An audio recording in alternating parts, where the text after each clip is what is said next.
Salve, salve, salve, salve, rapaziada. Tudo certo com vocês? Como vocês estão? Olha, meu povo, eu vou ser bem sincero com vocês, que eu tô tomando muito cuidado com o processo Odair Hellmann. Como assim, Thiago, o processo Odair Hellmann? Eu acho que a gente não pode fantasiar que a chegada do Odair Hellmann, primeiro de tudo, vai fazer que o Atlético vire uma seleção do dia para a noite, no estalar de dedos. Eu acho que você pode ter um impacto muito significativo no sentido mental, moral, anímico, e o time dá uma resposta nesses aspectos, que é algo que o Atlético claramente está devendo, que é algo que o Atlético claramente está deixando a desejar. Ponto. Já acho muito importante o Atlético se recuperar nesse aspecto, porque não adianta você estar organizado taticamente também, se moralmente, se mentalmente você não consegue competir da melhor maneira. Então, o lado gestor de Odair Hellmann, o lado paisão de Odair Hellmann, como diz o vocabulário do futebol brasileiro, ele vai ser fundamental, ele vai ser muito importante, ele vai ser, assim, um ponto de desequilíbrio para que o Atlético consiga alcançar um nível mais próximo do que a gente acredita que seja o ideal para o Atlético, que esse time ele pode dar essa resposta. Mas não é o único ponto do Odair. O Odair não chega para fazer o papel de psicólogo no Atlético. Ele é o gestor, ele é o motivador, ele vai passar confiança para o grupo, ele vai passar confiança para os jovens jogadores. Mas esse não é o único ou o principal papel do Odair. O papel do Odair fala também sobre encontrar soluções para problemas sistemáticos, organizacionais e individuais que esse time tem. O papel do Odair também é buscar uma reformulação no meio de temporada, que é basicamente trocar o pneu com o carro andando, para que o Atlético consiga ser um time competitivo para a sequência do ano. E quando a gente fala de reformulação, a gente fala de chegadas, a gente fala de saídas, mas a gente fala também de prioridades na escalação que o time tem. A gente fala na montagem de elenco, mas a gente fala também em quem merece ter mais espaço na sequência dos jogos, porque, assim, jogadores como, sei lá, o Allan Kardec, não acredito que o Allan Kardec vai sair, mas será que hoje o Allan Kardec é um jogador que merece a minutagem que vem recebendo? Como, por exemplo, a gente tinha a situação do Raul. O Raul foi recebendo minutagem, minutagem, minutagem, e vinha entregando tão pouco, até que chega, por exemplo, o Falcão, que eu não estou falando que é a solução para absolutamente nada, então, assim, a gente vê que com pouco a gente já consegue ter um acréscimo de rendimento. E é isso que eu quero conversar com vocês. A escalação ideal do Atlético, para a gente ser justo, que eu acho que não tem como você ser justo com 30 jogadores, uma escalação que eu acho que tira essa nhaca de começo de ano, essa nhaca desse vexame que a gente deu nesses primeiros meses de 2025, derrota para o Maringá, derrota para o Botafogo, e uma escalação que, para mim, pelo menos, é muito importante você apresentar projeção de futuro, você apresentar a perspectiva que essa escalação te dê um retorno lá na frente. Subir é o mais importante. Subir é fundamental. Subir é o que o clube não pode abrir mão de buscar. Mas eu acho que quando a gente fala de uma escalação que nos traz projeção de futuro, perspectiva de futuro, a gente fala também de 2026, 2027. A história do Atlético não termina no final de 2025. Isso precisa ficar muito claro. Então, pro gol, acho que não tem muito mistério. Apesar das falhas e da inconstância em alguns momentos, eu acho que esse lado gestor do Daí vai interferir muito no desempenho do Mikael. O Mikael, ele não tá falhando porque ele é tecnicamente ruim.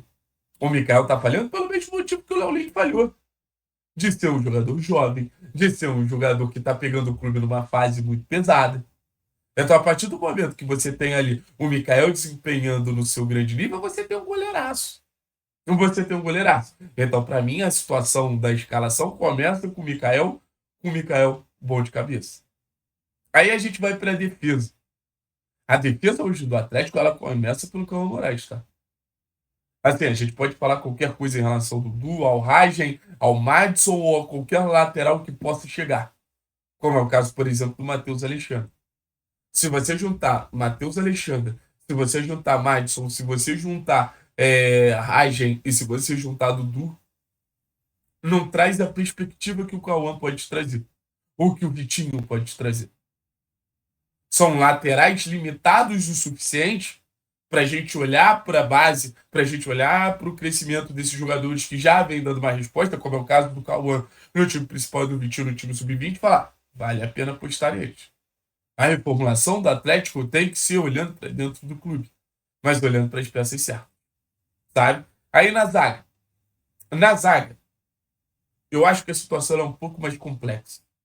Porque muita gente fala do Marcão, muita gente fala do Arthur, que são esses jogadores mais jovens que estão prestes a serem utilizados, que são esses jogadores mais jovens que estão prestes a receber uma minutagem maior, ou pelo menos na questão de idade já estão mais velhos.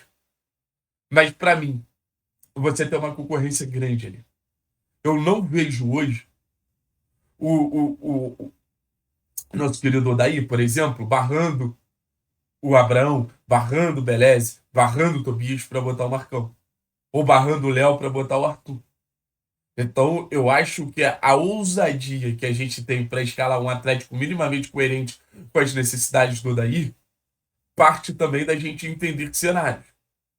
Óbvio que eu gostaria de ver o Marcão titular contra o Operário. Mas eu acho que, para esse momento, a melhor zaga do Atlético, ela é simples. Ela é tranquila de entender. Abraão, que é o nosso zagueiro mais físico, que é o nosso zagueiro de mais imposição, que é o nosso zagueiro que ganha mais disputas pelo alto. Hoje eu acho que o Abraão, inclusive, é o melhor zagueiro do Atlético. E ao lado dele, o segundo zagueiro é o Léo, que tem uma saída de bola melhor, que é mais rápido, que é bom em recuperação. Assim, eu acho que a aposta para a zaga do Atlético já vem 2 jogos sem sofrer gol, tem que ser essa. Na lateral esquerda, sem muito mistério, Lucas Esquivel, um dos protagonistas que esse time tem, ou pelo menos um protagonista técnico, pelo menos um protagonista que pode desequilibrar pela capacidade de criar situações de gol, pela capacidade de fazer a bola ficar com o Atlético, pela capacidade do Atlético valorizar mais esse contexto de domínio. Então, o Esquivel, para mim, é top 3 jogadores do time do Atlético hoje. A gente parte para o meio campo. Ah, Thiago, mas você não mudou nada na defesa. Eu não mudei nada, mais ou menos. Se você pegar, por exemplo, a defesa do início do ano, é uma defesa diferente. Nossa defesa do início do ano tinha Dudu Ragem, tinha Tobias, tinha Fernando. Então é uma defesa que eu acho que foi melhorando ao longo da temporada. Melhorando em nível. Para melhorar em desempenho, aí eu acho que precisa de algo a mais, que é organização tática. A gente está falando de escalação. Meio campo. Acho que não tem como abrir mão do Filipinho. Acho que não tem como abrir mão do Filipinho. Tá? Filipinho é um jogador jovem, Filipinho é um jogador de futuro, Filipinho é um jogador de capacidade de desarme altíssima. Não é à toa que é um dos recordistas da história da Série B nesse sentido de desarme naquela temporada que ele fez pela Ponte. Aí você tem uma questão muito clara nessa posição de camisa 8 de segundo volante. Talvez um dos duelos conceituais que eu mais gosto hoje no Atlético, que é o Falcão te traz mais equilíbrio defensivo para um time que precisa defender melhor e estancar a quantidade de gols que vem sofrendo. Ponto. Aí você tem o outro cenário, que é talvez o Filipinho, com um jogador mais qualificado, faça o meio-campo do Atlético funcionar melhor no sentido de ter mais a bola. Aí pensar no João, até mesmo no Patrick, no Juliano fazendo a função. Hoje, eu acho que o Atlético precisa de algo mais simples, de resposta rápida. Hoje, eu acho que o Atlético precisa pontuar para ontem. Então, eu pensaria em um volante ao lado do Filipinho, não tão técnico, mas destruidor. Só que o ponto é, quem deve ser esse volante? É muito óbvio, na primeira impressão, que o Falcão é a escolha mais certa. Mas eu, da mesma maneira que eu falo do Cauã, eu penso no Riquelme. O Riquelme é um jogador que tem poder de destruição e o Riquelme é um jogador que tem capacidade de construção. Hoje, quem passeia mais nesses 2 campos é o Riquelme. Ponto. É um cara que vai te dar qualidade de passe ele tem aquela jovialidade, tem aquele físico, tem aquela pegada que um jogador recém-subido entrega. Então, eu gostaria de ver pelo menos alguns minutos para ver se dá certo o Riquelme e Filipinho. Caso não, acho que o Falcão hoje é um mal necessário. Caso o Riquelme não dê certo, acho que o Falcão hoje é uma peça que nos dá uma resposta que a gente precisa para agora. E se estabilizando, pontuando mais, aí eu acho que a perspectiva ela já é completamente diferente. Acho que a perspectiva já fala também de jogadores mais técnicos, a gente pode arriscar um pouquinho mais, não sabe? E de camisa 10, eu sei que muitos vão discordar, mas para mim ainda não tem mistério. É Bruno Zapelli ali. Ah, Thiago, Bruno Zapelli perdeu o espaço por daí? Não, tá, gente? É importante deixar isso claro. O Bruno Zapelli não perdeu espaço por daí. O clube entende que hoje botar o Zapelli na Arena da Baixada é nocivo para o atleta. Que o atleta comece a ganhar, que o clima comece a tranquilizar e que a gente possa voltar a ter o nosso jogador mais criativo, que consegue dar mais ritmo à equipe, que consegue criar mais cenários, que não deixou de ser o Zapelli. O Juliano teve um lapso ali contra a Chapecoense, acho o João muito bom, mas o João, para mim, ainda é o Robin do Zapelli. Como a gente falou, com as coisas se estabilizando, talvez a gente possa arriscar mais no meio campo.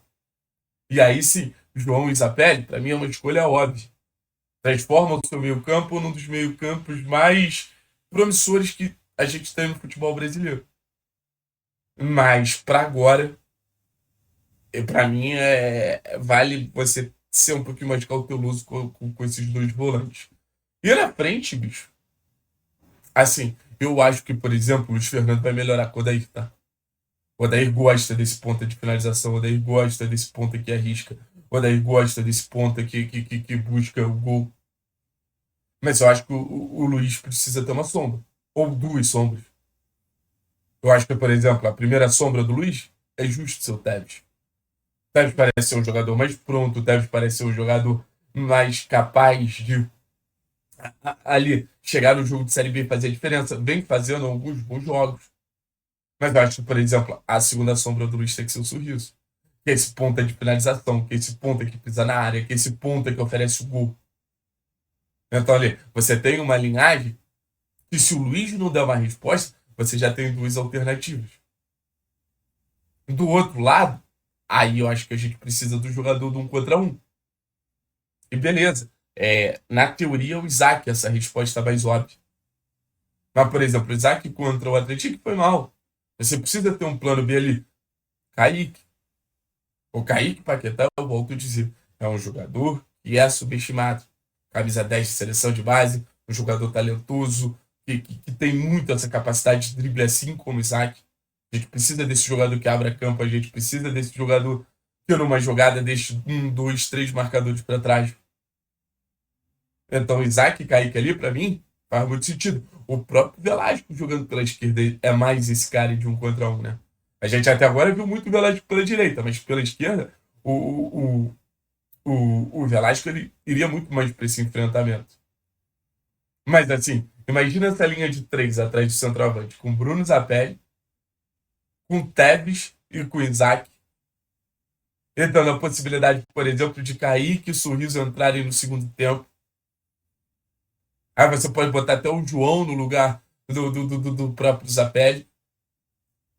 Hoje não tem como não falar que a revolução do Atlético parte muito mais dos jovens do que dos medalhões. Hoje não tem como não falar que a revolução do Atlético, a reformulação do Atlético, a escalação ideal do Atlético parte muito mais dos piais do Caju do que de possíveis reforços que estão escanteados na Série A. E na frente, para mim, não tem muito mistério. O Renan Peixoto. O Wallace pode ser uma boa surpresa, tá? Hoje, entrando o Wallace ao invés do Allan Kardec, para mim é uma ótima surpresa. Uma ótima surpresa. O Wallace é um jogador forte, consegue sustentar a bola longa, tem gol. O Atlético ele tem uma geração que, porra, bem trabalhada, bem desenvolvida, bem suportada, tendo o suporte ali do técnico da Real, pode dar um retorno muito grande nesse processo de reformulação que o clube precisa para hoje. precisa, pô, encontrar algumas soluções, assim, que eu acho que o clube deveria continuar buscando no mercado, mas se não achar no mercado, não é contratar por contratar, porque a base pode te oferecer. E um Atlético que muda a sua cara, muda a sua perspectiva, traz o torcedor para perto. O torcedor quer acompanhar esses garotos. O torcedor quer viver Sorriso. O torcedor quer viver Kaique, quer viver Marcão, quer viver Cauã Moraes, quer viver Léo Derek, quer viver Arthur Dias, sabe? E desculpa, hoje ele não tá errado. Com a entrega que a gente tem do time principal e com a entrega que a gente tem da base, hoje ele não tá errado. Se a gente for perguntar e pensar e refletir o que funciona melhor hoje no Atlético, é a base. E para o time principal funcionar da melhor maneira possível, essa collab ela faz total sentido. Valeu, pessoal. Tamo junto.